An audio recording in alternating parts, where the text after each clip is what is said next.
Bonsoir à toutes et à tous, bienvenue dans votre rendez-vous 7e art, le cinéma nous appartient sur Radio Campus Montpellier. On est heureux de vous retrouver après 2 semaines passées à Cannes. On a plein de nouvelles justement sur le festival et pour vous accompagner et m'accompagner ce soir autour de la table, j'ai Jocelyn, Marie, Stan et Arthur. Bonsoir à tous. Bonsoir. Donc voilà, sans plus attendre, on va tout de suite passer aux news Festival de Cannes.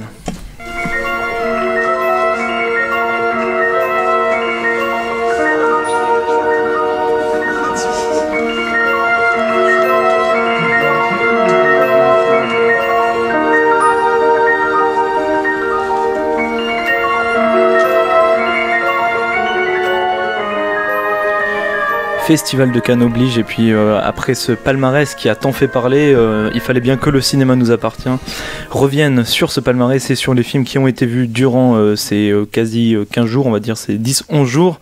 Avant de commencer l'émission, on va juste rappeler le palmarès, donc pour ceux qui seraient passés à côté, même si vous devez être peu. Palme d'or donc pour Dipan, le film de Jacques Audiard, Palme d'or d'honneur pour Agnès Varda, Grand prix pour Le Fils de Saul de Laszlo Nemes, prix du jury pour The Lobster de Yorgos Lanthimos, prix d'interprétation féminine ex aequo Rooney dans Carole et Emmanuel Berco dans Mon Roi, prix d'interprétation masculine Vincent Lindon dans La Loi du Marché, prix de la mise en scène pour Usia Ossienne dans The Assassin, prix du scénario Michel Franco pour Chronique et la caméra d'or pour La Tierra y la Sombra de César Augusto Acevedo. Côté court-métrage, la Palme d'Or est attribuée à Waves 98, voilà, d'Elite Dagger. Voilà, alors on va ouvrir tout de suite sur la Palme d'Or. Bon, puisqu'elle a été tant critiquée, je vais vous poser la question, et notamment à Jocelyn, puisqu'il a vu le film avec moi. Est-ce que Dipan, c'est une Palme d'Or méritée C'est une Palme d'Or qui a un but très simple, et ça a été déjà répété dans les médias, c'est que c'est une Palme d'Or politique parce que voilà, on est dans un climat un peu spécial en ce moment en France qui fait que quelque part choisir Dipan, qui raconte l'histoire d'un Indien, d'un Tamoul exactement, un ancien soldat Tamoul qui rentre en France en tant que réfugié et qui arrive en fait dans les banlieues françaises et qui découvre finalement que il doit reprendre ses habitudes de soldat sur un terrain qu'il pensait relativement calme, qui est la France. Choisir ce film-là en Palme d'Or, moi ça m'a paru évidemment un choix pas anodin, enfin c'est un choix qui n'est pas cinématographique et pas artistique, c'est un choix que moi je déplore. J'ai vu le film, je pense que tout en étant un très bon c'est une très belle histoire et j'aime beaucoup cette originalité dans le scénario. Je trouve pas que ça mérite la Palme d'Or. Et ce qu'on disait même tout au long du séjour et puis même avant l'émission, c'est que Jacques Audiard a notamment fait Un Prophète qui était un film fort. Il n'avait pas eu un prix pour ce film, et là il a une Palme d'Or pour un film qui est de toute façon inférieur à ce qu'il a fait précédemment. Moi après j'ai pas vu de Ruidos parce que le sujet ne m'intéressait pas et ça me donnait vraiment pas envie, mais en tout cas il est vraiment en dessous de Un Prophète, et on se dit que voilà, il y avait d'autres films en face, même si je pense qu'on est assez d'accord autour de la table pour dire que c'était une sélection qui était peut-être un peu en deçà de ce qu'on avait eu les années précédentes. Et c'est vrai que là c'est un peu l'incompréhension, puisqu'il y avait notamment les 2 films italiens, Youth de Paolo Sorrentino et Nanni Moretti qui méritaient de peut-être figurer à la Palme d'Or et qui sont repartis sans aucun prix. Mais c'est comme Marie disait, elle disait aussi que c'était pour sa carrière qu'on l'avait récompensé. Justement, comme tu disais qu'un prophète n'avait pas été récompensé dans aucun festival, c'est vrai qu'il y a peut-être aussi ce côté-là, au-delà du fait que ce soit juste un truc social, c'était peut-être pour montrer la carrière de Audiard. Je pense que c'était l'occasion de enfin lui octroyer la Palme d'Or, et c'est tombé sur le mauvais film, mais sur le mauvais film, moi je l'ai pas vu du coup, mais apparemment il est en dessous, et voilà, je pense que c'était l'occasion et ils l'ont fait pour ça, juste. Et il l'a rappelé d'ailleurs, parce que oui, il disait qu'il remerciait Haneke de ne pas avoir fait de film cette année, parce que c'est vrai que les 2 précédentes fois, enfin les 2 derniers films qu'il avait fait, à chaque fois Haneke avait gagné un prix, et voilà. Mais c'est vrai qu'en compétition quand même, il y avait par exemple le Jazz Anke qui avait vraiment... tu l'as vu aussi Mathieu, c'est vrai qu'il était... C'était un choix, c'était vraiment un choix de la part de tout le jury du festival de vraiment faire un palmarès social, quoi. Dipan, de ton côté, tu n'as pas pu le voir Non, j'ai pas pu le voir. D'accord. Du coup, on reviendra sur Mountains Made Depart, le film chinois. On va juste peut-être toi tes impressions sur Dipan en termes purement cinéma, puisqu'on va mettre de côté le social choisi par le jury et nous on va parler vraiment de cinéma. Alors on va faire si on faisait une chronique LCNA régulière sur Dipan qui sort quand en août je crois, c'est ça ? 26 août. 26 août. Merci Marie. Donc il y aura pas LCNA fin août, donc on va le faire un peu en avance. C'est un film qui est assez réussi, qui montre un peu la situation compliquée de ces gens-là qui vivent au Sri Lanka et qui vivent la guerre. Et voilà. Qui montre aussi la situation dans certaines zones compliquées des banlieues françaises. Donc là aussi très intéressant. De notre côté, il ne prend pas du tout un axe de documentaire, donc ça perd un peu en véracité, en force, je dirais. Et moi, ce qui m'a déçu le plus dans le film, c'est la fin un peu explosive où finalement bon, du coup on va peut-être pas trop en dévoiler, mais c'est une fin qui détruit totalement, je trouvais, le développement qui se passe avant et où le héros s'effondre totalement, quoi. Moi, là où je suis pas d'accord avec toi, c'est ce que tu disais sur l'aspect documentaire. Alors certes c'est de la fiction, mais justement d'avoir choisi des acteurs qui, si je me trompe pas, sont sri-lankais ou du moins indiens et qui ne devaient pas être des acteurs professionnels, ça rajoute un côté réaliste, presque documentaire, justement, vraiment une authenticité au sujet. Après, là où l'authenticité s'évapore pour moi, c'est le manque de nuances dans la banlieue, c'est-à-dire qu'on a l'impression d'être dans une sorte de guérilla urbaine constante. Enfin, il y a aucune nuance, c'est-à-dire bon, c'est peut-être le cas, hein. Moi je suis pas spécialiste non plus des banlieues, mais je veux dire, il y a vraiment l'absence totale de police, et on a l'impression que le moindre immeuble c'est le QG des gangs. Enfin, on a l'impression d'être dans GTA, quoi. Je veux dire, c'est à la limite si les mecs se tirent pas, enfin c'est le cas d'ailleurs dans le film, hein, les mecs se tirent au flingue comme s'ils étaient au Far West, donc ça manque un peu de nuance à ce côté-là, et quelque chose d'un peu trop caricatural, même si justement dans ces scènes de guérilla et de fusillade, moi ce que j'ai trouvé le plus intéressant en termes de réalisation, c'est comment Jacques Audiard filmait justement ces scènes d'action, ces scènes de fusillade, où il y a quand même une qualité justement de cinéaste, chose qui pêche un peu, et notamment sans dévoiler ce que c'est, la scène de fin qui est d'une mocheté artificielle et qui résume un peu les inégalités de ce film, en fait. C'est un peu raté, quoi, à la fin, mais je suis relativement d'accord sur le fait que artistiquement ça marche, mais du coup le problème de ce film, c'est qu'on peut pas en parler sans penser tout de suite au prix qu'il a reçu, et je pense que dans toute la sélection il y avait largement de quoi faire artistiquement à récompenser autre que ce film-là, quoi. Et ce qui est quand même dommage, c'est que finalement Audiard c'est quand même un cinéaste, enfin moi j'aime beaucoup ce cinéaste-là, et du coup on va se mettre à casser du sucre sur ce cinéaste-là alors qu'il mérite un prix, enfin que ses films ont mérité de toute façon un prix, et du coup ça tombe mal, et je trouve ça dommage vraiment pour ce réalisateur-là, quoi, qu'il s'en prenne autant. Finalement, après c'est le jeu aussi. On critique plus le choix du jury, je crois, que le film qu'il a fait, en fait. Je pense qu'au-delà de ça, c'est même un choix de l'axe qu'a pris le Festival de Cannes depuis certaines années, c'est-à-dire que au départ, la sélection n'était pas spécialement bonne. On récompense un réalisateur avec une Palme d'Or pour un film qui aurait peut-être mérité la Palme d'Or bien avant. Ce réalisateur aurait mérité pour d'autres films bien avant. Et là, j'ai l'impression que c'est une Palme d'Or qui fait débat, parce que oui, il n'y avait pas de compétition, en fait, clairement. Donc c'est vrai que c'est un peu dommage, alors que bon, on attendra de voir ce que fait Jacques Audiard prochainement, voilà, dans le futur. Mais l'an dernier, la Palme d'Or était politique, dans le cadre du mariage homosexuel. C'était quoi déjà ? La vie d'Adèle. Non, l'année dernière c'était Winter Sleep. Oui. Winter Sleep. Je veux dire, il y a toujours eu à Cannes un côté très politique dans les choix du jury. Actuel, et c'est pour aussi contrer, désolé, c'est le truc aussi de contrer l'espèce de idée qui est, c'est du showbiz, disons, le Festival de Cannes. Enfin, on l'a vu en y étant, quoi. C'est vraiment, et c'est justement pour remontrer les principes.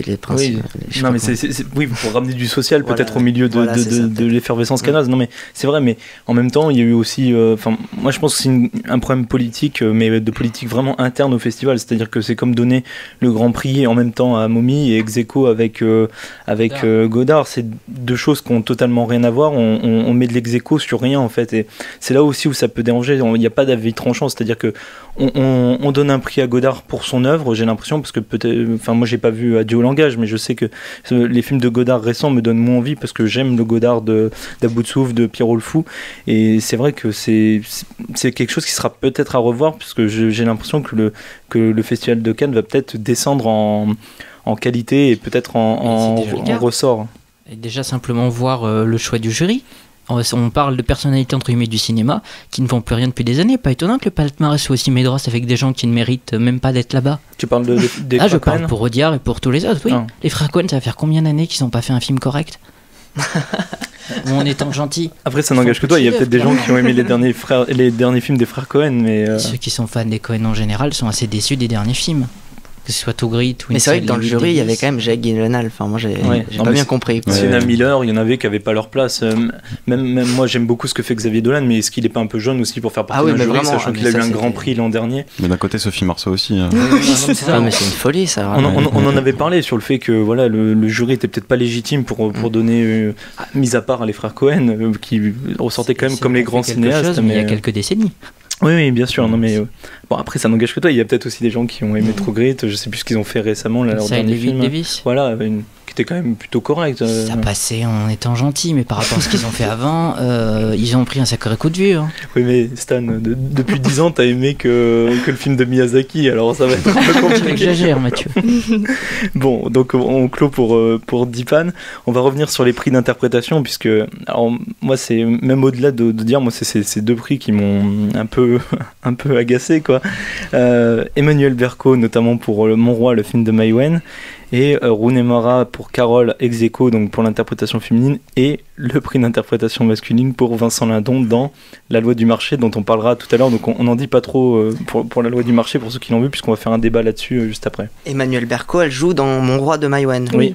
Et elle a réalisé aussi un film. Tête. D'accord, ok, parce que je comprenais pas, j'étais... okay. Et c'est ce que beaucoup disent, notamment, c'est que ça pourrait être un prix général du jury, pour à la fois lui dire c'était pas mal ton film d'ouverture. T'as fait une bonne compète. Voilà, ça nous a plu, et en plus t'es pas trop mal dans Mai Wen, du coup. Mais c'est ça, voilà. Et du coup ça fait un peu le prix, mais on en reviendra sur les autres sujets. Moi, peut-être Marie, parce que je sais que toi ça t'a fait plaisir. Oui, mais non, mais pas forcément. C'est juste que, du coup, c'est le seul film des deux que j'ai vu. Alors je me suis dit tiens, celle-là, je vais pouvoir donner un avis particulier. Non, en fait, j'aime beaucoup Mai Wen. C'est vrai que son film est... Enfin, je sais pas trop, j'arrive pas trop à savoir... Enfin, vu que j'aime Mai Wen, j'aime beaucoup le film. Mais, et puis, j'aime la manière dont elle arrive à vraiment transcender ses acteurs. Et j'ai beaucoup aimé ce qu'elle a fait de Vincent Cassel, parce que c'était peut-être l'acteur sur lequel j'avais quelques réticences. Et Emmanuel Berco, qui est une actrice plutôt très quelconque, qui est ni jolie ni moche, mais qui est quelconque. Je trouve qu'elle lui a donné, elle l'a filmé d'une manière très bienveillante, elle a énormément de charme dans le film, et on y croit, et j'ai aimé son interprétation. Après, sûrement que c'est en dessous de ce que d'autres actrices ont donné dans la compétition, et je le conçois tout à fait. Après, voilà, Et notamment, Jocelyn va nous rappeler son nom, puisque moi je n'ai pas retenu, l'actrice de Mountains May Depart, l'actrice chinoise. Alors Cao Tao. Voilà. Qui aurait du coup peut-être mérité un prix d'interprétation, puisque toi aussi qui as vu le film, elle est quand même assez incroyable. C'est vrai qu'elle est incroyable. Et puis sur trois époques justement, c'est vraiment le truc qui... C'est un défi aussi. On l'a su vraiment du début à la fin, c'est vrai que c'était une folie. Alors qu'Emmanuel Berco, moi j'ai pas non plus détesté le film de Mai Wen, je le trouve... pas mal, quoi, on va dire. Ça m'a pas transcendé, mais en même temps, qu'est-ce qui m'a transcendé, je sais pas trop, durant la quinzaine, mais visiblement rien. Hors compétition, c'est bien ça le problème. Mais c'est vrai qu'Emmanuel Berco, quand même, ça reste assez simple en fait, le rôle qu'on lui a donné à jouer. C'est entre guillemets une femme qui raconte son histoire d'amour avec Vincent Cassel, le rebelle. Des fois, ça tourne un peu à l'hystérie. Je veux dire, je pense notamment à une scène où elle pète un plomb, on sait pas pourquoi, elle casse une vitre. Enfin, ça tourne un peu à vas-y, lâche-toi. Oui, mais on peut concevoir que dans ce genre de relation, il y ait beaucoup d'hystérie aussi. Mais je pense qu'il faut. Je trouve que ça reste très vrai en fait.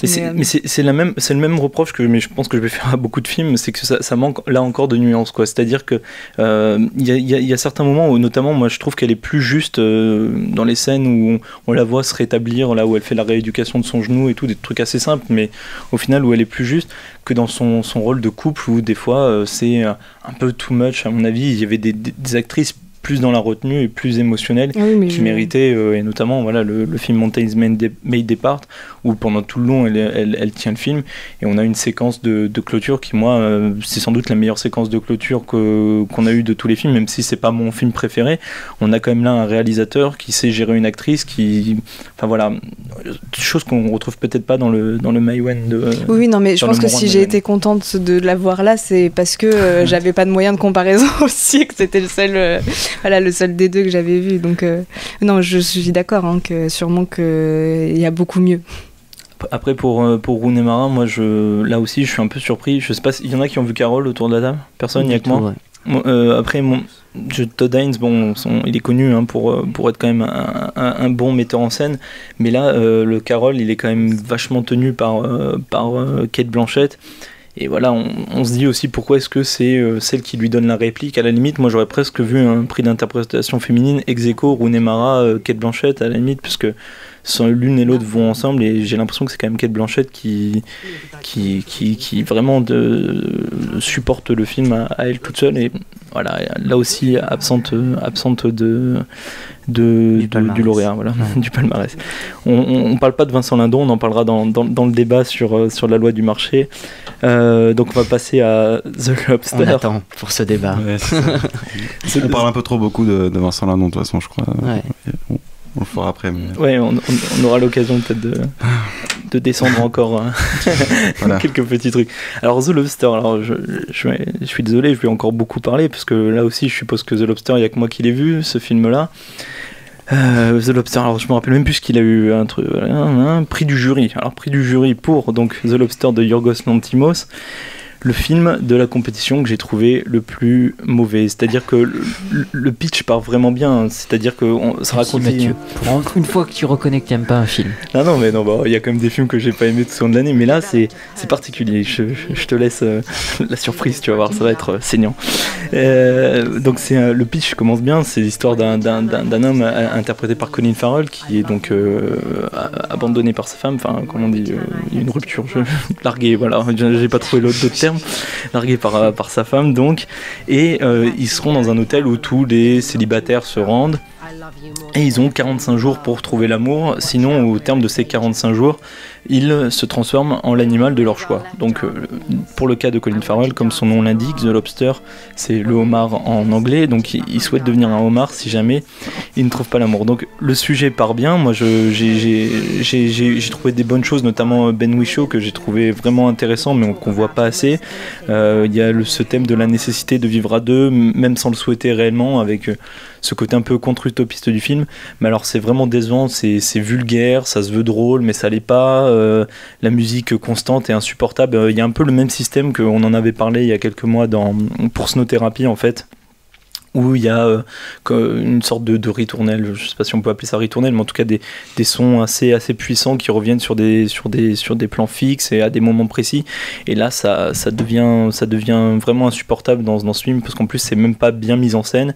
Et pour couronner le tout, on a Léa Seydoux dans le film. Alors on va dire que je suis une fixette sur cette fille, mais vraiment là dans le film elle joue mal, elle a un accent à couper au couteau, elle joue une espèce de baroudeuse, elle est moche, enfin voilà, il n'y a rien qui me plaît.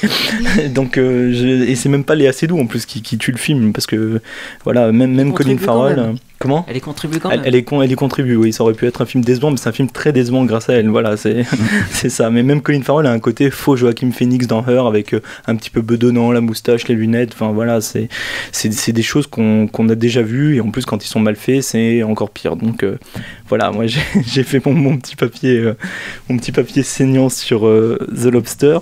On va revenir sur un truc un peu plus soft, puisqu'on va parler d'Agnès Varda, et là je vais peut-être laisser la parole à ceux qui s'y connaissent un peu mieux que moi sur le sujet. Moi, la question que je me pose, c'est: Agnès Varda mérite-t-elle une palme d'honneur au Festival de Cannes, et est-ce que ce serait pas une palme qui récompenserait aussi la relation qu'elle a eue pendant des années avec Jacques Demy, qui est mort assez récemment, et qui lui aurait peut-être mérité plus qu'Agnès Varda une palme d'honneur pour notamment Podane ou les Parapluies de Cherbourg. Je pense que... si tu veux, vas-y. Mais Agnès Varda, elle a quand même une longue carrière en propre. Après, c'est vrai qu'on la lie assez à son compagnon. Et oui, Jacques Demy aurait mérité un prix comme celui-là. Mais Agnès Varda a une carrière bien à elle. On l'appelle pas pour rien la grand-mère de la nouvelle vague, parce que... Oui, ça a été une des premières femmes, enfin, voire la seule, il me semble, de la nouvelle vague qui a commencé à... Après, ça dépend comment tu définis la nouvelle gauche. Il y en a qui disaient que c'était rive gauche, oui, avec Alain Resnais. Mais moi, je sais que j'aime beaucoup ces films, notamment Murmure, ou même La plage ou Les plages, son dernier film. Mais c'est quelqu'un qui a vraiment quelque chose à dire et qui est émouvant, qui est humaniste et bien sûr que c'est plus ou moins la seule chose sur laquelle on est visiblement tous d'accord en cinéma. Je pense qu'au-delà de sa carrière de cinéaste, il y a aussi son combat politique à côté, comme elle a un combat féministe très porté et très, pendant je crois que si je me trompe pas, pendant 68, elle avait beaucoup apporté aussi. Si je ne m'avance pas. Moi, je connais pas assez le personnage pour. C'est très probable. Oui. Ouais, mais justement, et c'est vrai qu'en même temps, il y a le côté avec Jacques Demy, donc c'est, il y a un côté. Moi, c'est vrai que tout ce qui se rapporte à Agnès Varda, c'est très intéressant. Au-delà même du cinéma même, c'est ce qu'elle apporte et ce que. Marie, sur Agnès Varda, peut-être, je sais pas. Non, je suis d'accord. Enfin, pour moi, c'est un prix mérité. Voilà, c'est tout. Elle est cool. Mais là, je relance le débat aussi, mais ça sera toujours la même question. Est-ce que là aussi, on n'a pas fait, comment dire, un prix social plus qu'un prix de cinéaste? Enfin, je sais qu'il y a aussi ce côté nouvelle vague dans le cinéma d'Agnès Varda, mais c'est quand même pas quelque chose d'international. Alors que là, on parle quand même d'un festival international où. Mais le cinéma n'est pas juste cinéma en fait. Enfin, je pense que quand on dit que c'est un palmarès social, c'est vrai, mais en fin de compte, en rentrant dans la nuance, c'est que le cinéma, il n'est pas simplement cinéma plastique. Il y a forcément un message derrière, et c'est peut-être pour ça aussi. Mais c'est vrai que cette année, il est très très porteur d'un message. Porteur. Non. Social. Il y a beaucoup de paramètres qui rentrent en compte, mais que Agnès Varda, que ce soit pour son cinéma ou pour son engagement social ou féministe, etc. Comment dire, c'est vrai qu'il y en a qui différencient forcément les deux, mais moi je pense que tout est lié et que c'est plus ou moins, je pense, le seul point sur lequel on sera d'accord de dire que bah oui, c'est quand même quelqu'un qui effectivement a une carrière et pour une fois un prix mérité. Ok, donc il faut le donner avant qu'il soit trop tard. Oui, il y a aussi ça. Ok, donc Palme d'Or méritée autour de la table pour Agnès Varda. On va parler un petit peu des sélections parallèles avant de s'attaquer au débat et puis peut-être au coup de cœur de la compétition. Possiblement, il n'y en a pas beaucoup. Bah, on verra ce que les gens ont sélectionné. Sélection parallèle, qui autour de la table? Je sais que Marie et Stan ont vu un peu les films de la semaine de la critique, de la quinzaine. On a vu, là, on nous laissait rentrer en fait. Du coup, Stan, un film qui toi t'as intéressé, du moins. A Perfect Day. Dans quelle sélection? Il était à... Tu mets le doute, à la quinzaine? Oui, la quinzaine des réalisateurs. Tu peux nous en dire plus sur Perfect Day? C'est le film avec Benicio del Toro. D'accord. Et il y a un humour noir qui est assez réussi et qui tombe pas dans le cynique comme la mode actuelle le veut. Et c'est pendant la guerre de Bosnie et c'est un film pour moi qui s'inscrit dans la lignée de Sarajevo mon amour qui avait l'Ours d'Or à Berlin et de ces films-là qui montrent la guerre mais en même temps qui apportent une note d'optimisme et qui ont quand même quelque chose même si y en a qui considèrent qu'ils vont pas assez loin. Marie, sur un film qui ressort un peu moi j'ai vu 3 films de la semaine de la critique et 3 films qui m'ont beaucoup plu, dont du coup La Tierra y la Sombra qui est Caméra d'Or, de César Augusto Acevedo. À tes souhaits. Et un film vraiment magnifique, la photographie est absolument superbe. Tu peux résumer un peu le film? Ça se passe en Colombie, c'est une famille qui vit en plein milieu des cannes à sucre. Et en fait, le père de famille tombe malade à cause de la poussière, etc. Et du coup, ils vivent dans une maison qui est entièrement fermée, où on ne peut pas ouvrir les fenêtres parce que sinon la poussière rentre, etc. Et en fait, le grand-père va venir pour justement voir son fils. Et voilà, et ça raconte l'histoire de cette famille, du coup, et liée à la maladie du père. Et c'est un film très, très lent et très long, mais qui est vraiment très, très beau. Et il mérite amplement la Caméra d'Or, je pense. J'ai vu Dégradé, qui se passe à Gaza. C'est un huis clos. En fait, c'est des jeunes femmes qui sont enfermées dans un salon de coiffure et d'esthétique.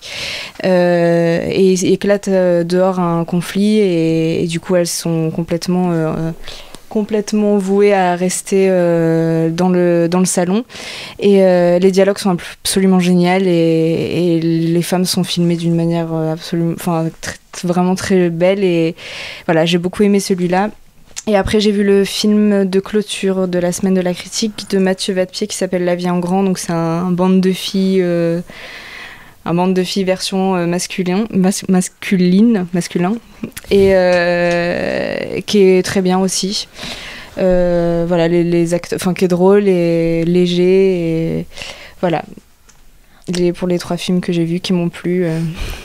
Arthur. J'avais même pas entendu les titres de ceux dans lesquels tu avais parlé.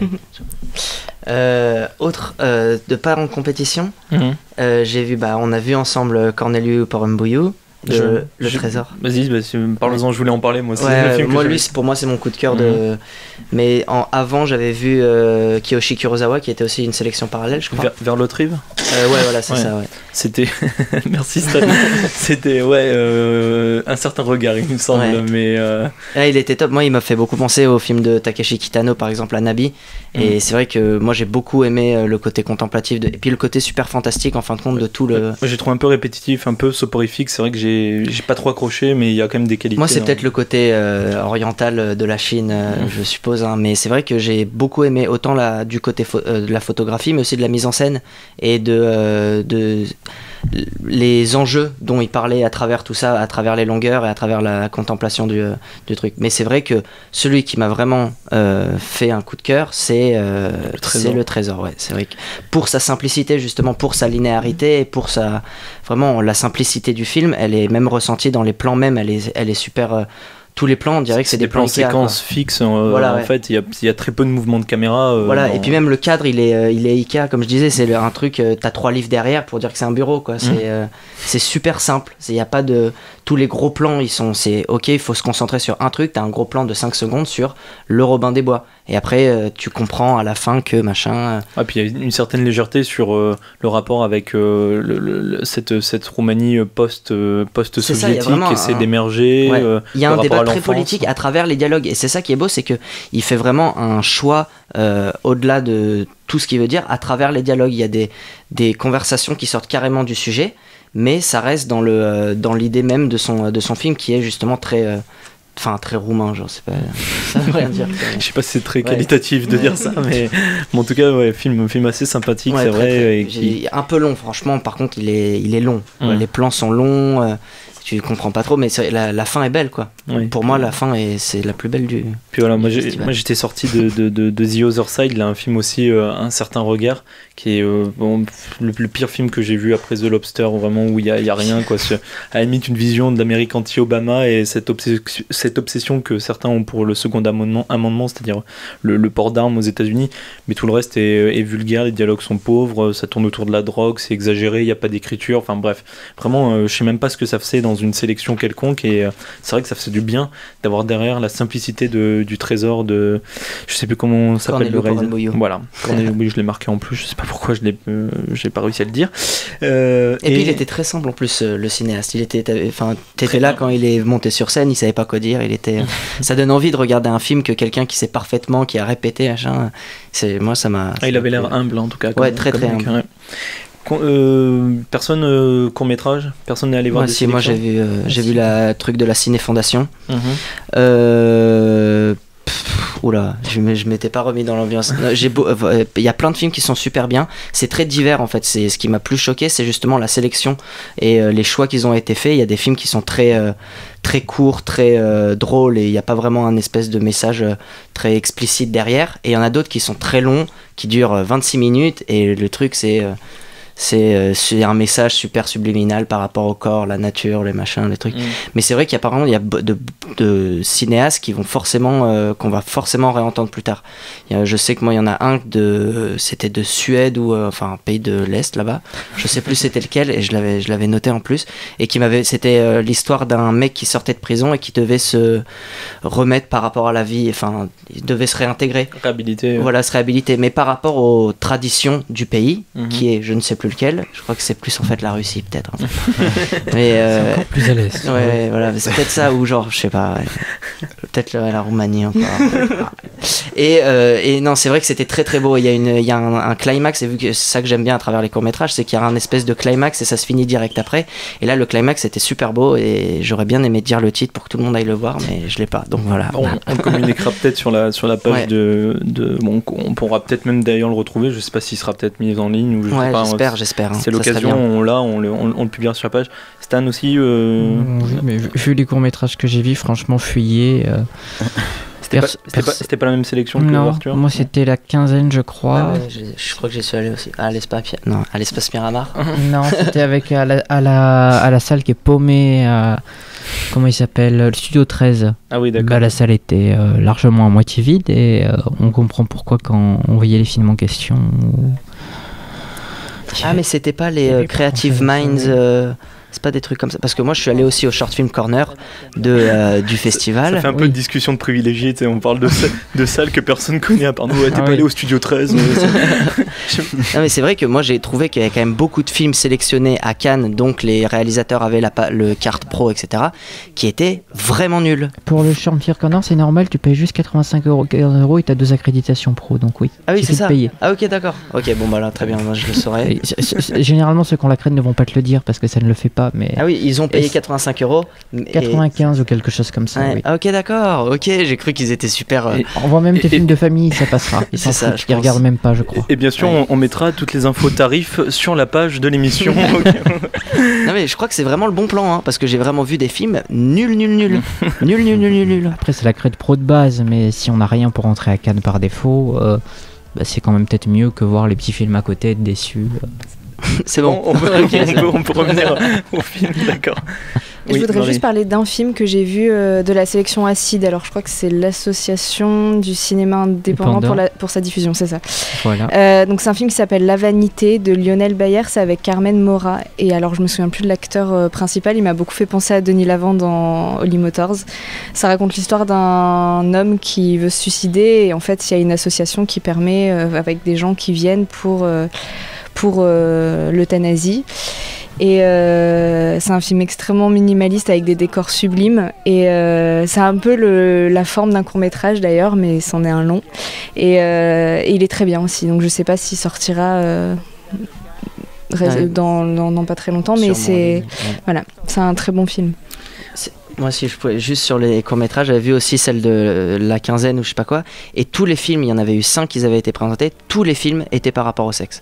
Ça, c'était la grande tendance, je crois, là, par rapport aux courts-métrages, j'en ai vu beaucoup, et à chaque fois, c'était très porté sexuel et rentre dedans, disons, c'est vrai. J'ai l'impression que c'était beaucoup par thématique, même au sein de la compétition, ça tournait beaucoup au sein du deuil, et notamment se remettre de la mort d'un parent, le très familial, enfin, il y a que 3 films en compétition qui sortaient un peu, Tales of Tales, Sicario, et je sais pas, un 3e, ou qui tournait pas autour de ça, de la famille et de la mort, mais en gros c'était des sélections qui étaient très thématiques, je trouve, que ce soit dans n'importe quel domaine. Ça justement à Cannes, un côté thématique ou de mode qui revient, chaque année on arrive à distinguer pour la majorité des films. Si je dis pas de bêtises, il y a l'année où il y avait eu La vie d'Adèle, c'était l'année où on a vu Only God Forgives, enfin qui sortait du lot. L'an dernier il y avait eu quand même une sélection assez diverse, où il y avait Captive, il y avait The Homesman, des choses qui étaient quand même vachement divers. Enfin, moi c'est les films que j'ai en tête parce que c'est ceux que, même Mommy, ça tournait sur la famille, mais on avait des choses qui étaient quand même très pas aussi marquées quoi, au niveau des thématiques. Certes il y avait des bouts de thématiques qui revenaient, mais c'était quand même hyper varié, alors que là cette année c'était souvent une mère qui allait mourir ou qui était déjà morte, et puis on se demandait ce qu'était le deuil, puis quand elle était pas morte elle se divorçait du père, que ce soit dans My Wen ou dans le Montai's Main Depart. Enfin, c'était souvent des trucs qui revenaient assez souvent. Voilà pour ça. J'ouvre le débat film d'animation maintenant, puisqu'on est 3 à pouvoir parler de ça. Alors Pixar versus Warner Bros, Inside Out versus The Little Prince. Qu'est-ce qu'il en ressort de ces films d'animation ? on va commencer peut-être par Jocelyn, parce qu'on l'a pas trop entendu parler. T'as vu les deux, Inside Out et The Little Prince? J'ai vu les deux, avec, là, il n'y a même pas de match en fait. Je sais que t'as voulu construire cette période de l'émission comme si on allait faire vraiment un débat entre est-ce que l'un ou l'autre. C'était mon titre racoleur pour moi, c'est clairement Pixar qui gagne. De toute façon, déjà, dans mon cœur, c'était déjà Pixar avant même de rentrer dans la salle, donc déjà voilà. Et puis. Quel concurrent y avait-il?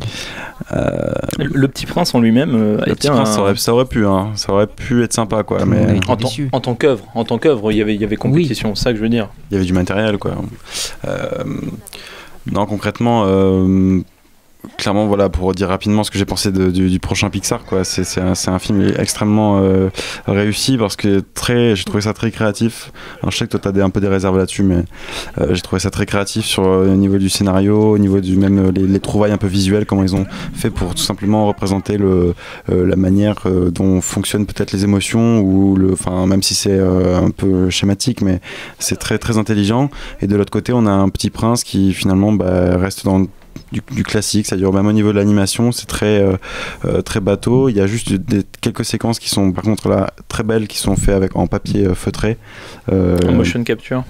Qui sont vraiment très très réussies, et je sais pas si elles sont dans la bande-annonce, mais si vous allez le voir, voir la bande-annonce, vous verrez tout de suite que vraiment il y a une réussite à ce niveau-là. Par contre, l'heure et demie peut-être qui reste en dehors de ça est faite dans une 3D très basique. On sait pas si c'est du Pixar, du Disney, si c'est moi je suis méchant, moi je suis méchant, Big Hero 6, ou si c'est un DreamWorks. C'est vraiment très très basique, quoi. Et j'ai trouvé que c'était raté, quoi, Le Petit Prince.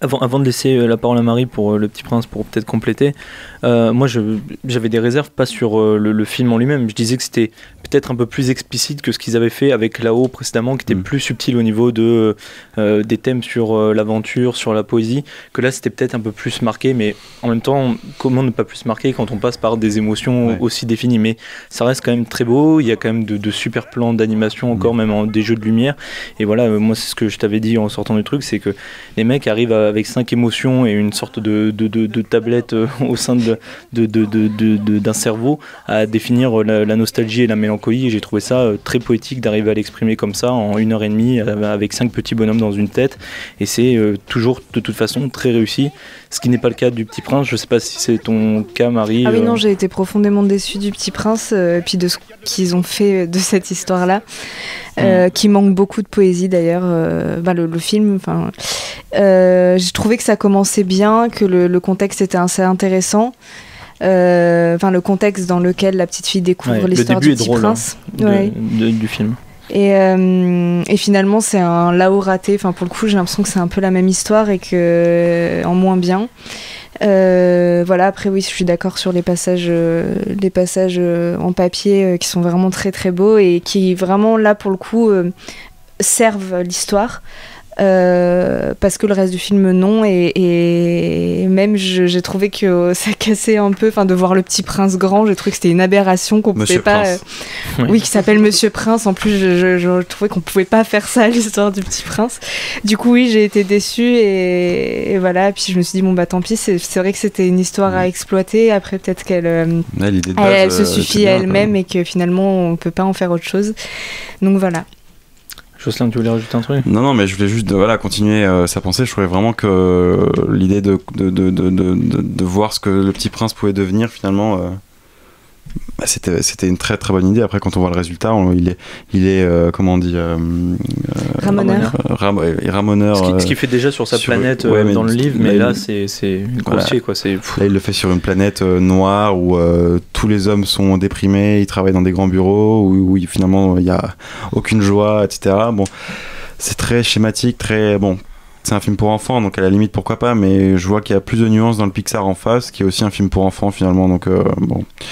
Mais du coup j'ai trouvé ça dommage, parce que si le film pouvait faire en sorte justement que les enfants puissent s'intéresser à cette histoire et puissent la connaître, parce que je pense que beaucoup d'enfants connaissent le personnage, mais ne savent rien de l'histoire à proprement parler, et du coup je me suis dit si on peut servir du cinéma pour ça, mais du coup il aurait fallu vraiment rester collé à cette histoire, et je pense qu'ils s'en sont beaucoup trop détachés. C'est ça le problème, problème, c'est que je pense qu'on peut aimer Le Petit Prince en étant enfant et après le découvrir à n'importe quel âge.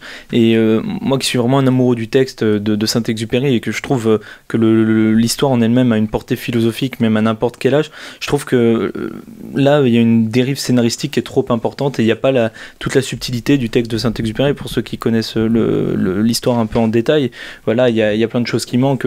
Sur pourquoi la rose a des épines, on oublie complètement la planète de la lumière de réverbère, celui sur l'alcoolique qui dit voilà, je bois pour oublier que je suis seul, enfin des choses comme ça qui sont totalement oubliées de l'histoire en fait. Et on a 30 minutes du texte de Saint-Exupéry en motion capture sur 1h40 de film, c'est-à-dire qu'il y a 1h10 de film qui est pas spécialement belle en 3D, où ça part totalement en n'importe quoi et on essaie de faire passer le rêve comme quelque chose de remarquable, mais sans avoir la nuance aussi que on peut se permettre de rêver tout en gardant les pieds sur terre. Et je trouve que c'est pas une bonne morale même pour des enfants, quoi. Je pense qu'il aurait vraiment fallu tenir le film sur le début et sur la relation entre cette petite fille et cet aviateur, quoi. Mais le fait qu'elle découvre le texte et puis qu'elle découvre là où vit cet aviateur et que ce soit lui qui lui raconte, j'ai trouvé que c'était une bonne idée et c'est dommage qu'ils sont... Mais le début du film en 3D, je trouve, avec 1 heure que sur le livre de Saint-Exupéry en motion capture et revenir peut-être ensuite au 3D pour une conclusion avec cette sorte de passation du vieil homme, l'aventurier, l'aviateur du coup, qui joue le rôle de Saint-Exupéry, qui donne cette passation et ce goût du livre, ce goût du rêve à la fille. On aurait pu presque en faire un chef-d'œuvre. Enfin, je m'avance il aurait peut-être fallu un peu, que ce soit beaucoup plus simple, tout à fait. Voilà. Mais je pense qu'en fait, le gros problème, c'est qu'ils ont appelé ça, c'est un choix commercial qui est bon, voilà, mais ils ont appelé ça Le Petit Prince, comme si, moi je connaissais pas beaucoup ce film, je m'attendais à avoir une adaptation aussi simple que ça, quoi, au cinéma, et au final, on a une sorte de réappropriation de l'histoire par un studio, et qui colle le titre Le Petit Prince, donc je pense que... D'où le fait que ce soit très décevant, du coup, qu'on s'attende pas à ça. Il y avait déjà eu un film, Le Petit Prince ? Oui, c'est la première fois. il me semble qu'il y a eu un film, mais en vrai, quoi, joué par des acteurs. Ah oui, ok. Il y a eu une comédie musicale. Parce que ça se devait d'être fait quand même, un film d'animation, Le Petit Prince. Il reste une place à prendre à l'adapter. Sans sortir. Comment ? Ça fera mieux, ce sera pas dur visiblement. Ah non, bah là, oui, moi c'est une de mes grandes déceptions des films que j'ai vus durant ces 10 jours. Là. C'est pas Libération qui a titré Saint-Exaspérant ? Peut-être, si c'est le cas, je suis assez d'accord, oui, c'est vrai. Pour conclure sur la page Festival de Cannes, avant de passer au débat sur quelques films, tout simplement vos coups de cœur, vraiment toute compétition confondue, voilà, si il y avait une palme d'or à donner, ce serait pourquoi ? Alors moi c'est le premier film que j'ai vu, c'est Mia Madre de Nanni Moretti, qui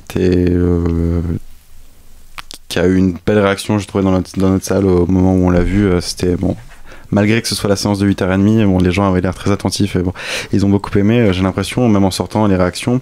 Mais voilà, je vais revenir sur peut-être pourquoi j'ai aimé. Je pense que les thèmes sont... le thème principal c'est le deuil, mais ça parle aussi beaucoup de cinéma, ça parle de la relation à la réalité, parce qu'il y a certaines séquences où le personnage rêve et ça perd un peu le spectateur là-dedans. Je trouvais que c'était un film vraiment très réussi et j'avais l'impression de retrouver le Moretti que j'avais aimé.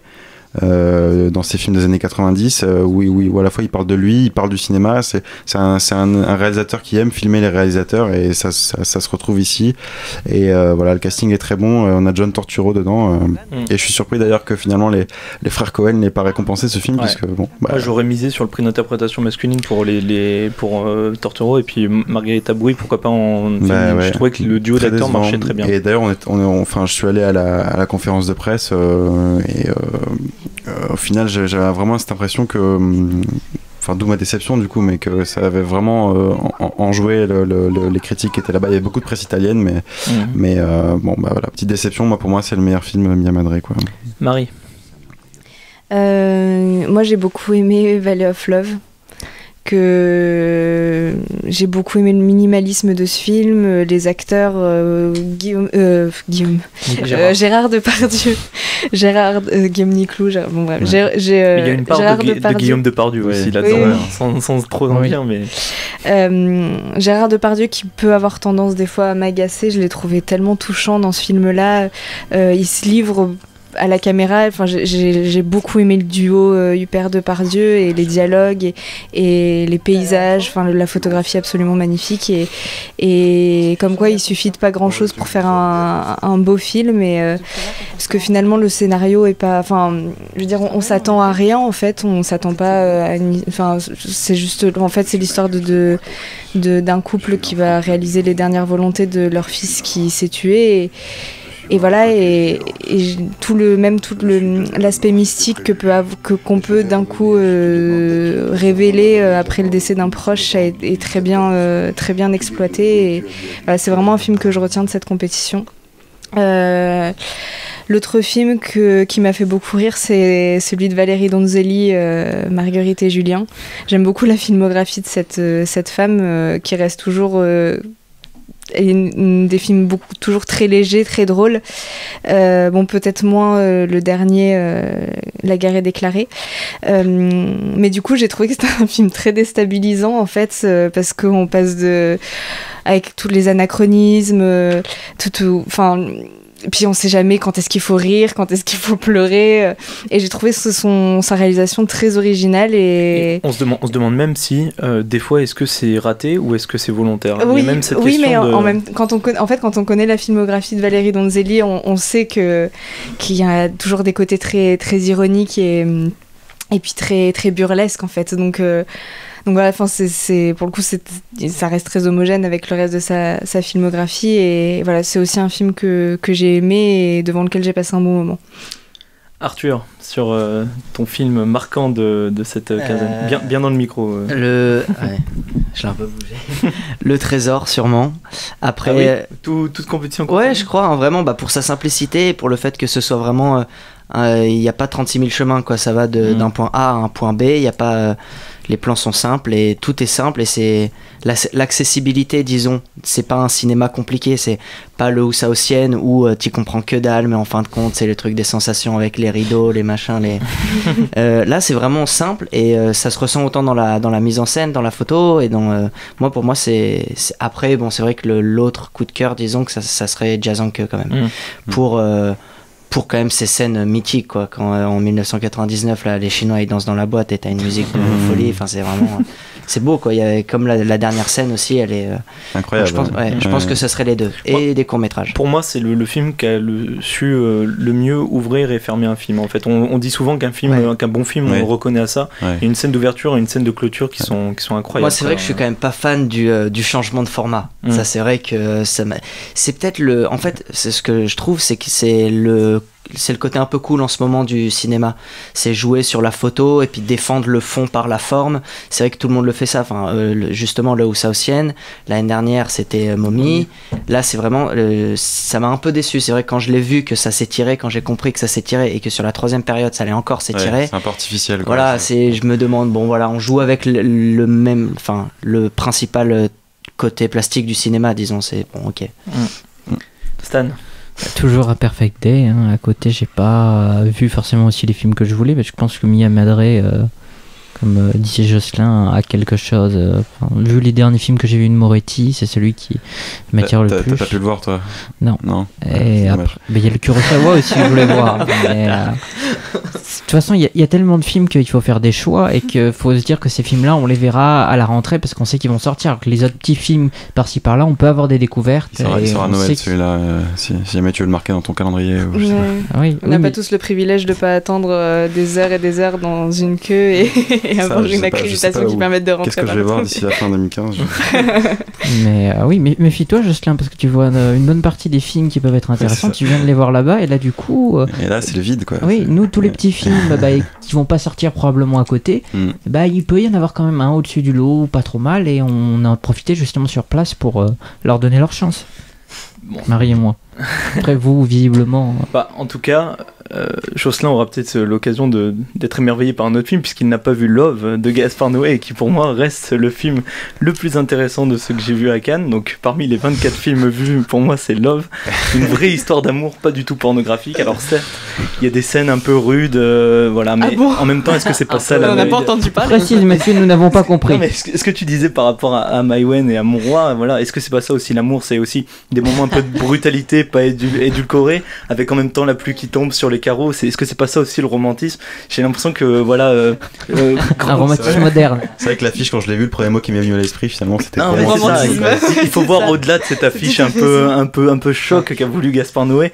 Et grand fan de Kubrick, j'ai l'impression qu'il a fait un peu son Eyes Wide Shut, et à la manière de Zabriskie Point avec les Pink Floyd, voilà, il y a une scène de sexe assez bien filmée, très mise en scène, pas du tout vulgaire, avec John Frusciante en fond, un solo de guitare énorme, plein de passion, le montage est intéressant, des acteurs sont excellents. Pour moi, c'est un de mes coups de cœur de cette année, je pense qu'il sera sans doute dans mon top 10 de cette année 2015. Moi, je mise jusqu'en 2016 avec ce film. Donc, faut le dire, tu t'es pris une éjac faciale en 3D. Oui, c'est vrai. Dans le Grand Théâtre Lunaire. C'est un peu le trip de Gaspard Noé. Voilà, il a voulu faire sa petite sensation en 3D. Voilà, le film est un peu fou. Il y a peut-être un côté un peu lourdingue sur le sexe, notamment une scène en boîte échangiste aussi, où on se dit bon, quand même là, il y en a peut-être un peu trop. S'il y a aussi ce petit délire, mais voilà, c'est pas vulgaire et vraiment on a une vraie histoire d'amour et qui omet pas aussi de savoir que dans les souvenirs d'une relation passée, il y a aussi du sexe quand même qui reviennent dans les souvenirs de chacun. Et voilà, vous derrière votre radio, ne soyez pas gênés parce que je sais que c'est le cas pour vous aussi. Confessions intimes de Mathieu. Comment ? Confessions intimes de Mathieu. Ah oui, je sais pas. En plus, on est face caméra aujourd'hui. Oui. Bonjour. Du coup, pourquoi tu as mis du temps à rentrer après la séance ? Je ne dirais pas. Je me suis perdu sur la plage. J'ai pensé justement au romantisme de Gaspard Noé. Du coup, je me suis baladé les cheveux au vent. C'est parce que les caméras sécurité ont vu, mais donc voilà, pour même si. Du coup, ça sort quand le Gaspard Noé ? Le 15 juillet 2015. Donc en plus, voilà, j'aurais fait un peu ma critique. Je vous pousse à aller le voir en salle. Il sera peut-être pas en 3D, j'en sais rien, parce que vu les cinémas qui vont le distribuer, ça sera peut-être pas le Gaumont Multiplex. La 3D est vraiment nécessaire ? Non, je pense pas. La 3D est peut-être pas nécessaire, si ce n'est pour cette expérience dont parlait Arthur. Cette grosse provocation. Voilà. Et après, moi, je voudrais juste rajouter, concernant la compète, je suis assez d'accord avec ce que disait Marie sur Valley of Love, donc je vais pas en rajouter. Il y a peut-être aussi le Macbeth de Justin Kurzel, où moi, j'ai envie de dire que c'est un gros navet. J'en suis ressorti assez content quand même, et on verra ce que ça peut donner. Je trouve que pour un Macbeth, c'est peut-être un peu too much, mais pour un Assassin's Creed, ça lance en tout cas quelque chose de pas trop mal en termes de réalisation. Et enfin, il y a quand même c'est ce qu'on disait avec Jocelyn, un jeu sur les lumières, sur la photo qui est quand même assez beau. Enfin, c'est pas du cinéma d'amateur, quoi. C'est pas un navet, mais c'est pas transcendant, c'est correct, voilà. Je le mettrais pas dans mon top 3 de l'année, je pense, mais non, du festival d'ailleurs, mais dans le festival, il y avait tellement peu de choses en face que ça reste quand même un vrai film de cinéma, quoi, avec un vrai texte. Est-ce que tu peux comparer Macbeth à La Loi du marché, tourné dans un supermarché, je sais pas moi, en banlieue parisienne, c'est des choix de réalisateurs, c'est comparable. C'est des choix de réalisateurs. Moi, j'ai préféré Macbeth à La Loi du marché. Préféré Love, apparemment. Oui, ça c'est encore autre chose. Bon, on va clore sur ce festival de Cannes. Je pense qu'on a été assez complet. On a vu un peu tous les horizons. Je sais pas si on a d'autres choses à rajouter. Je pense que voilà, c'est bon. On va faire une petite pause musicale en écoutant Dies Irae, le titre de Verdi qu'on peut entendre dans le Mad Max Fury Road de George Miller, et on revient juste après pour parler du film.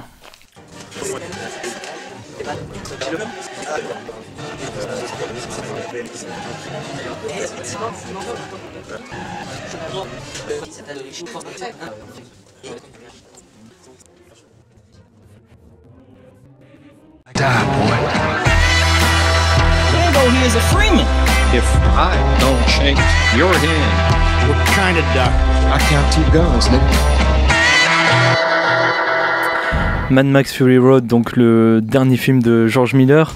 Donc pour résumer un petit peu le pitch de ce film, donc ancien policier, Max, interprété par Tom Hardy, se retrouve prisonnier à l'intérieur de la citadelle d'Immortan Joe, interprété par Hugh Keays-Byrne, je sais pas si ça se prononce comme ça. Ce dernier puise le sang de Max afin de donner vie à ses War Boys, et notamment à Nux, interprété par Nicolas Hoult. Contre son gré, il se retrouve donc impliqué dans une course effrénée visant à rattraper l'impératrice Furiosa, interprétée par Charlize Theron. Alors ce qu'on peut déjà dire sur ce Mad Max Fury Road, c'est que George Miller a, entre guillemets, réinventé le blockbuster, puisqu'il a réussi à nous livrer un divertissement qui soit à la fois frénétique et totalement fou et intelligent. Et en tout ça, c'est quelque chose qui oscille un peu entre le western et le film de science-fiction, où Eve est en train de prendre sa revanche sur Adam dans un monde ultra violent où tout est à reconstruire, tout est aride et sale, tandis que sur une scène ambulante postée sur un monster truck, il y a un guitariste fou qui crache des flammes depuis une guitare, qui livre un véritable concert de heavy metal tout au long de la poursuite. C'est que pour moi c'est un des personnages je crois que j'avais pas vu quelque chose d'aussi fou depuis les personnages créés par George Lucas dans Star Wars.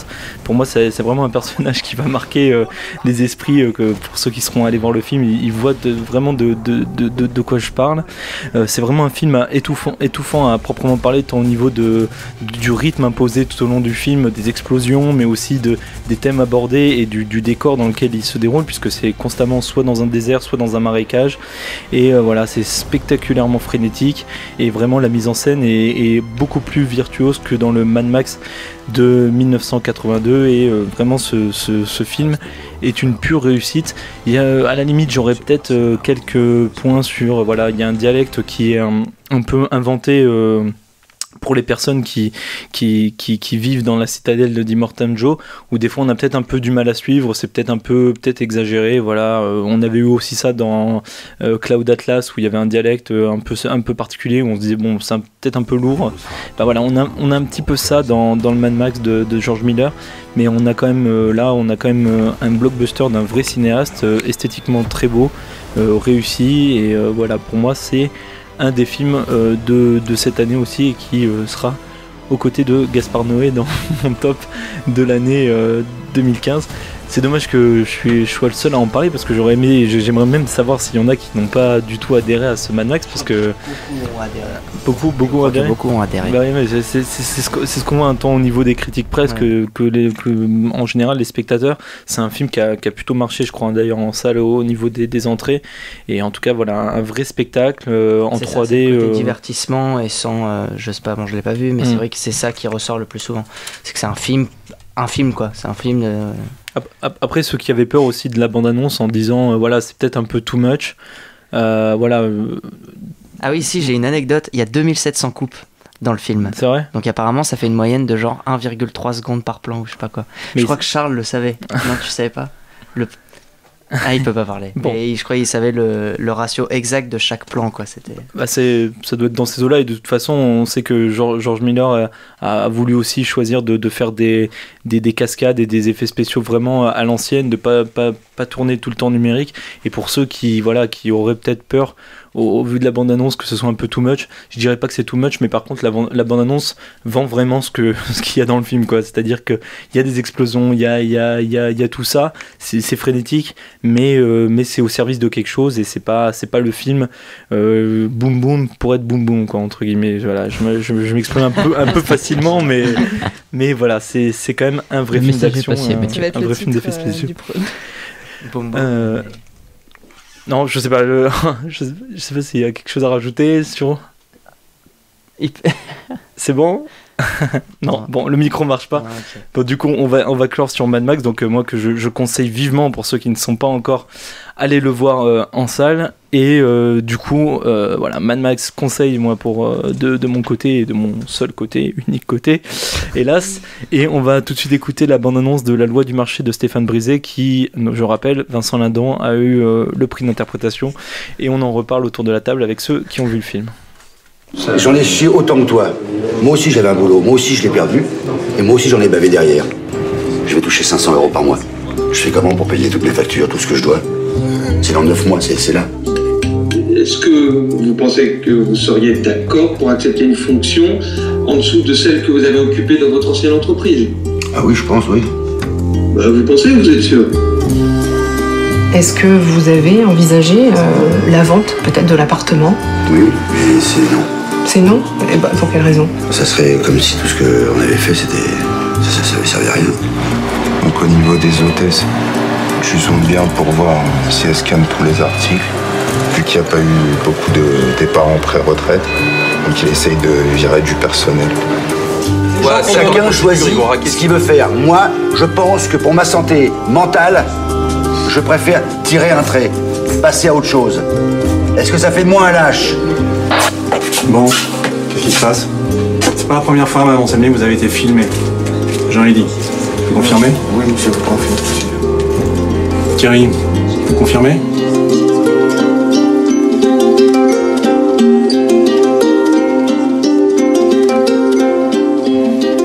Voilà, c'était la bande-annonce de La Loi du marché de Stéphane Brisé. Là, cette fois-ci, on est bon, on est raccord avec la bande-annonce.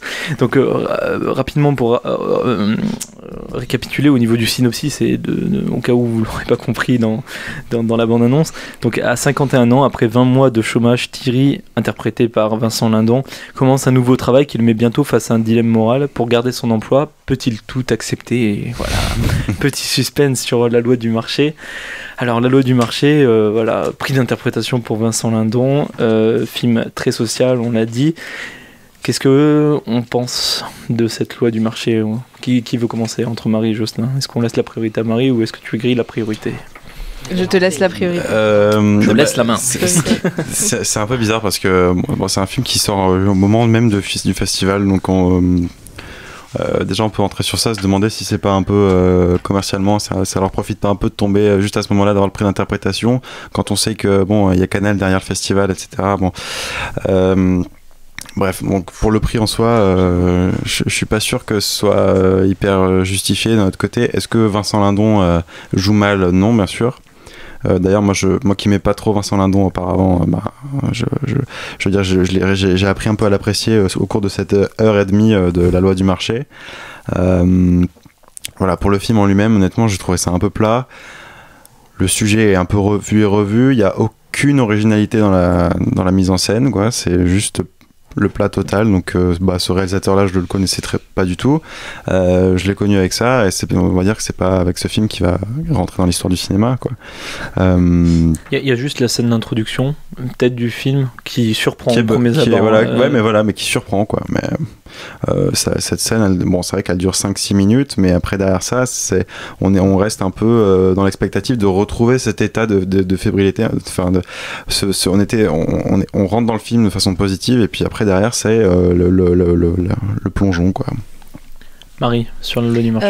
Je suis d'accord sur le fait que ce soit un film très plat.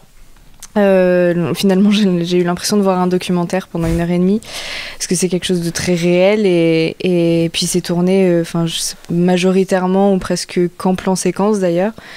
Et voilà, après oui, c'est vrai que Vincent Lindon est très bien dedans, mais c'est pas un film. Enfin, je pense que ça avait une volonté de retranscrire le réel. Après, est-ce qu'on a besoin de ça? Je sais pas. Donc c'est pas un film que je vais retenir en tout cas. Moi, je trouve justement que ce que tu disais sur le côté documentaire, il y a ce côté recherche de réalité qui est intéressant. Après, je trouve que le film tombe un peu dans le drame social cliché, c'est-à-dire qu'au final on n'a même plus d'empathie pour le personnage, on finit par s'en foutre totalement, quoi. C'est-à-dire qu'au bout d'un moment, Vincent Lindon a toujours répété le même style, voilà, un peu froid, de toute façon la vie elle se passe mal pour moi, donc je vois pas pourquoi j'esquisserais un sourire. Ça commence à me gonfler au bout d'un moment, puis quand il commence à avoir son oui, non mais là c'est encore pire, parce que quand il commence à avoir son job de mec de la sécurité dans un centre commercial, il sourit encore moins, et en plus on a une répétition de scène. Alors il y a 4 fois la même scène où en gros quelqu'un a volé, il se retrouve au truc des vigiles, c'est filmé avec Vincent Lindon de dos, de 3/4, on voit un bout de son épaule et son visage, et puis en face il y a toujours la personne accusée, et puis qui dit toujours ah non mais j'ai rien volé, et puis au final au bout de 10 minutes de dialogue, bon il s'avère que j'ai volé mais on peut peut-être s'arranger, et puis quand c'est 4 fois d'affilée ça fait 45 minutes de film, toujours la même chose. C'est un documentaire, c'est ça, enfin mais c'est un documentaire même pas inspiré en fait, c'est-à-dire que même dans un documentaire tu peux choisir des scènes intéressantes, tu vois, faire les choses de façon redondante. Voilà, c'est filmé en plan fixe. C'est-à-dire que tu parlais de plan séquence, mais à la limite quand tu vois les plans séquences de Birdman, tu te dis waouh, c'est génial, quoi. Non mais du coup c'est ça, c'est des plans très longs, c'est ignorais-tu, tu peux pas comparer à je compare pas, mais puis quand un plan séquence est dirigé avec des mouvements de caméra très beaux, là il y en a pas, là pour le coup c'est vraiment très on en fait le moins possible, mais du coup on s'ennuie profondément devant ce film, quoi. Et c'est dommage parce que voilà, ça pourrait avoir une portée intéressante, mais je trouve que la portée elle y est même pas, en fait. Moi j'ai trouvé que le sujet était plus intéressant dans Discount, la comédie qui parlait là de la supérette. T'es dur, là, Mathieu. Non, vraiment, j'ai trouvé ça plus intéressant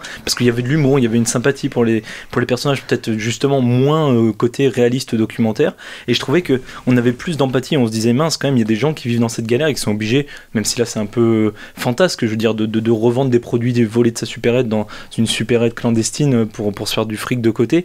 Je trouvais que là on avait plus d'empathie, on se disait ah ouais quand même, il y a des gens qui qui font ça, quoi, qui sont obligés de faire ça ou qui sont obligés d'aller au Resto du Cœur parce qu'ils peuvent pas vivre sinon. Là, moi personnellement, je retiens aucun personnage qui m'a atteint, quoi. Je veux dire, même le vieux monsieur où on se demande comment il a fait pour mettre 2 steaks dans sa veste. Enfin, ça en devient presque ridicule au bout d'un moment. Enfin, je veux pas trop taper sur le film parce qu'il y a quand même un sujet important et il y a quand même quelques belles séquences, mais enfin, même Vincent Lindon, moi je l'ai trouvé monocorde. Est-ce que parce qu'il y a un sujet important, on va vraiment féliciter le travail du. Surtout que ça a l'air de nuire au sujet plutôt qu'autre chose à vous entendre. Ouais, c'est très cliché, quoi. C'est-à-dire, tu as l'impression de vraiment voir toutes les idées reçues sur la pauvreté, la galère. Le gars il a la NPE et la NPE fait mal son job et etc., quoi. Et le gars en plus de ça, il a un fils handicapé. Et t'imagines la vie de merde qu'il a, quoi. Enfin. Ouais, voilà. C'est ça. Et ça a ce côté, en fait, à vouloir se la jouer un peu confession intime, envoyé spécial. Je sais pas comment expliquer. J'avais eu le même sentiment sur la Caméra d'Or de l'an dernier, la Party Girl, où on allait dans une maison de striptease où une femme de 50 ans avait envie de sortir de là. Et ben j'ai eu un peu ce même truc, quoi. C'est-à-dire confession intime, mais scénarisé. Un peu plus ennuyant, hein, quand même. Ouais. Que confession intime, ouais. Ben, en fait, je me demande si confession intime est pas plus scénarisé que oui, les c'est films. Ça. Donc au final, il y a peut-être plus de mouvement. Donc sur la loi du marché, globalement, conseil, pas conseil, Jocelyn? Pas conseil. Non, pas conseil. Pourquoi t'hésites? Mais je n'ai pas compris moi non plus. Je pensais que ça allait être du tac au tac, mais apparemment, en vrai, tu l'as aimé. Tu veux pas le dire. Si c'est pour Vincent Lindon, il est très bien dans Pater d'Alain Cavalier qu'il a fait quelques années. Non, mais effectivement, je réfléchissais au prix, mais bon, le film en soi, je le conseille pas, quoi. Marie? Non plus. Enfin, je pense qu'il y a d'autres films qui traitent ce sujet-là qui sont un peu plus intéressants. Et je pensais, enfin, ça me faisait penser à une séquence dans De rouillé d'os d'Audiard, justement, où il se retrouve aussi dans cette situation-là avec une femme caissière, etc. Et au final, il n'y a pas besoin d'en faire un truc aussi long et aussi lent. Donc voilà, non, je conseille pas. Et moi de mon côté, je ne conseille pas non plus et je ne justifie pas non plus le prix d'interprétation de Vincent Lindon. Je pense qu'il y avait beaucoup mieux en face, notamment Gérard Depardieu. Voilà pour la loi du marché. C'était politique. Hein. S'il y avait eu Gérard Depardieu prix d'interprétation. Ah mais ça aurait pas été démérité, au moins on aurait rendu un non, par contre, Isabelle Huppert aurait pu aussi ça aurait été bien. être l'interprétation féminine. Je me demande juste sur le prix, genre qu'est-ce qu'on peut penser tous les jurés étrangers en fait de la performance de Vincent Lindon, mais enfin. Comment est-ce qu'on peut percevoir le... Il est très sobre, comme un Français. Ouais, voilà. Non, mais comment est-ce qu'eux, ils voient la France? Parce que finalement, on voit Vincent Lindon, Eddie Pan, etc. Quoi. C'est les milieux un peu difficiles français. Je me pose la question, quoi, justement. Mais bon. Voilà pour la loi du marché. On va écouter la bande-annonce de La Tête Haute d'Emmanuel Berco et Marie nous en parlera juste après. Je suis juge des enfants. Je ne suis pas la police, vous n'êtes pas devant un tribunal. Mon rôle, c'est de protéger les enfants dits en danger. Eh ben, garde-le, y a pas de problème. De toute façon, bonne chose, parce que c'est un boulet pour tout le monde, ce gosse. Allez, Ferrando.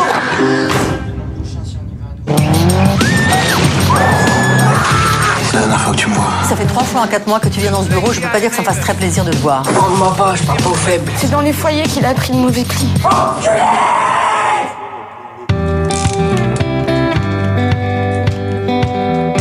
C'est lui ton éducateur à partir d'aujourd'hui. Mais je reste pas là, je te dis. C'est vite ta chance, mon gars. Là, on t'en offre une, alors prends-la, putain. T'es ici pour ton bien. Tu capuches? Cours, malhonnête, cours. Allez, reste avec nous, Marlo, allez.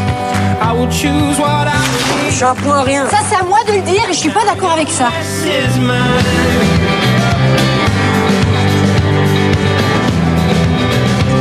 Aucun incident à signaler ces derniers mois. Tu gères mieux tes émotions. T'es d'accord avec ça? Est-ce que la reprise d'une scolarité vous paraît vraiment pertinente? Calme-toi, tout va bien. Ouais, calme-toi. Ça s'est réglé ces problèmes de violence? Couteau du travail.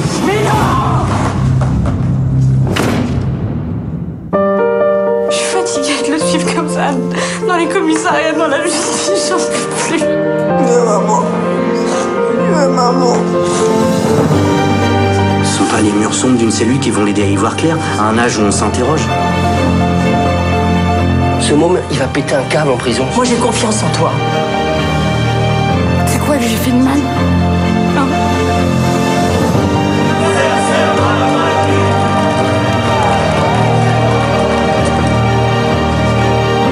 Prends les mains contre le temps, Mélanie. C'est maintenant. Voilà, Voilà, c'était la bande-annonce de La Tête Haute d'Emmanuel Berco, le film présenté en ouverture de ce festival de Cannes. Alors on avait parlé un petit peu avant de partir de justement ce film dont on avait regardé les thèmes et la bande-annonce. On était un peu surpris de voir ce film en ouverture du festival.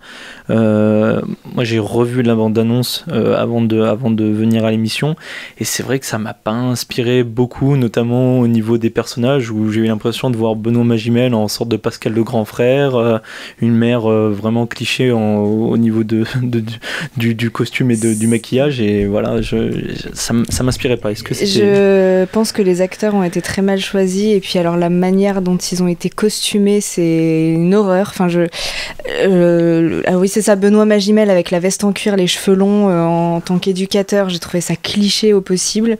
Sarah Forestier en mère désabusée, avec mini-jupe, talons hyper hauts, mal maquillée, les cheveux gras. Dis mais c'est pas possible, enfin, genre on n'est pas obligé de faire une mère aussi exagérée. Enfin, puis alors pareil, enfin, Catherine Deneuve en juge pour enfants, on n'y croit pas en fait. Enfin, moi je vois, en fait maintenant je vois Catherine Deneuve plus faite pour la comédie, et du coup j'ai du mal à croire à ce personnage là, et puis du coup ça m'a pas transportée, je me suis pas franchement attachée au personnage. Bon, j'ai trouvé que alors je sais pas comment s'appelle l'acteur du jeune garçon, mais bon, c'est peut-être le seul qui colle et qui va bien, bon, au-delà du fait que il a voilà, le piercing, enfin, j'ai trouvé que vraiment tout était beaucoup trop exagéré. Du coup ça manquait beaucoup de nuances, et puis bon, ben forcément, à la fin on n'est pas touché en fait. Et je trouve que beaucoup d'autres films parlent de ça et arrivent à le faire beaucoup mieux, et voilà. C'est un mauvais Mommy. Ben non, faut arrêter. Je pense qu'on compare ce qui est pas comparable, et alors ça n'a absolument rien à voir. Là, enfin, Mommy, on parle plus d'une relation.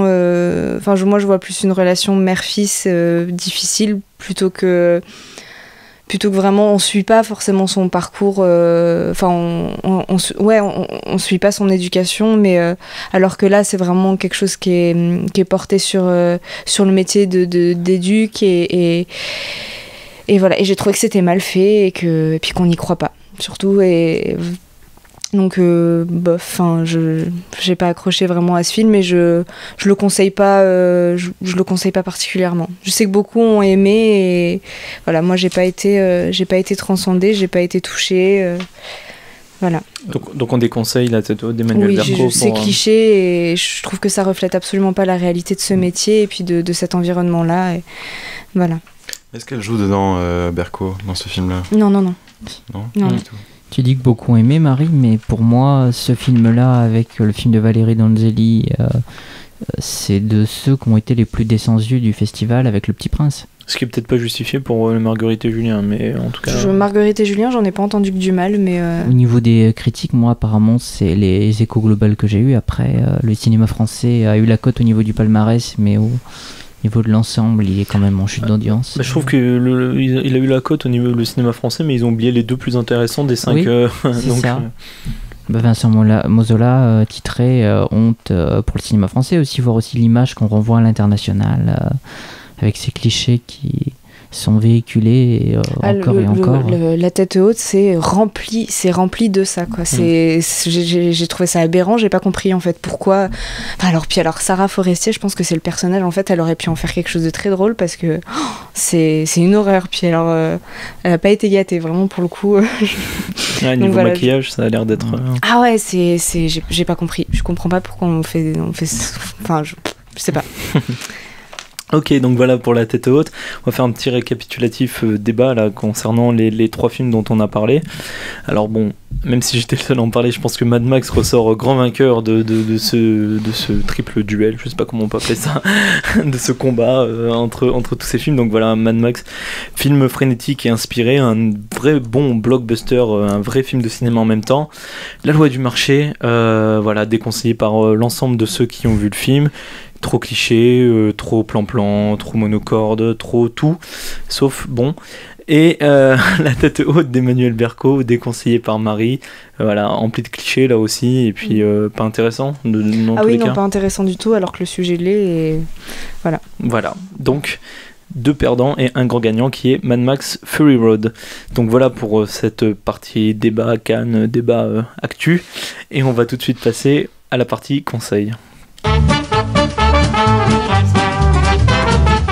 Alors soit vous écoutez mes conseils, soit vous vous barrez tout de suite. C'est un très mauvais marché. Non, on devrait au moins l'écouter.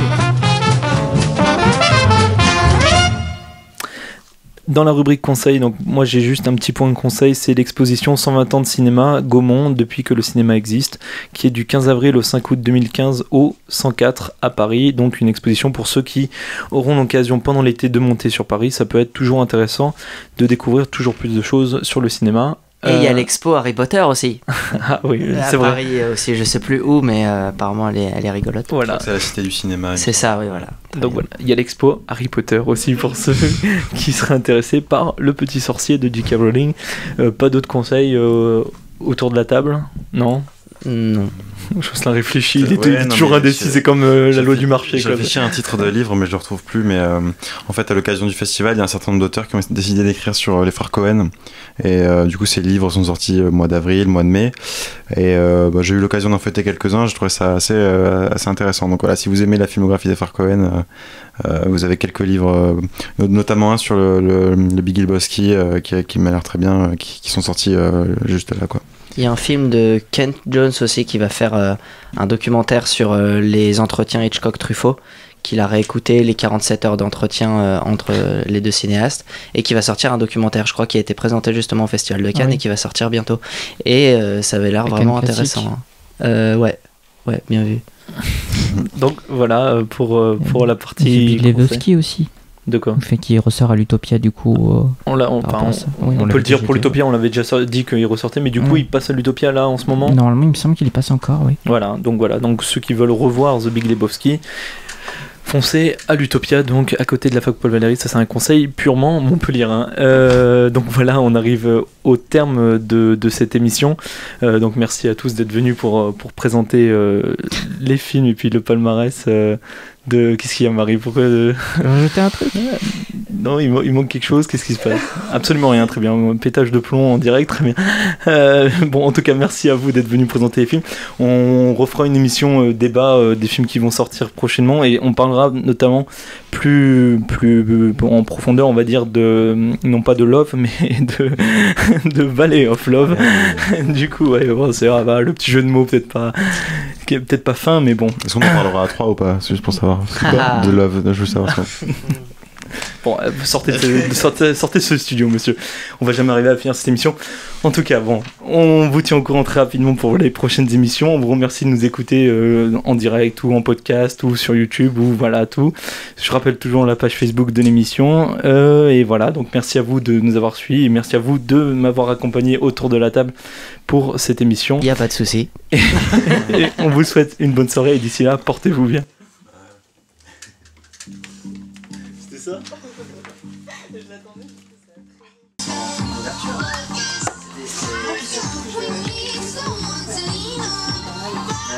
Moi j'ai ceux qui étaient allés à la salle.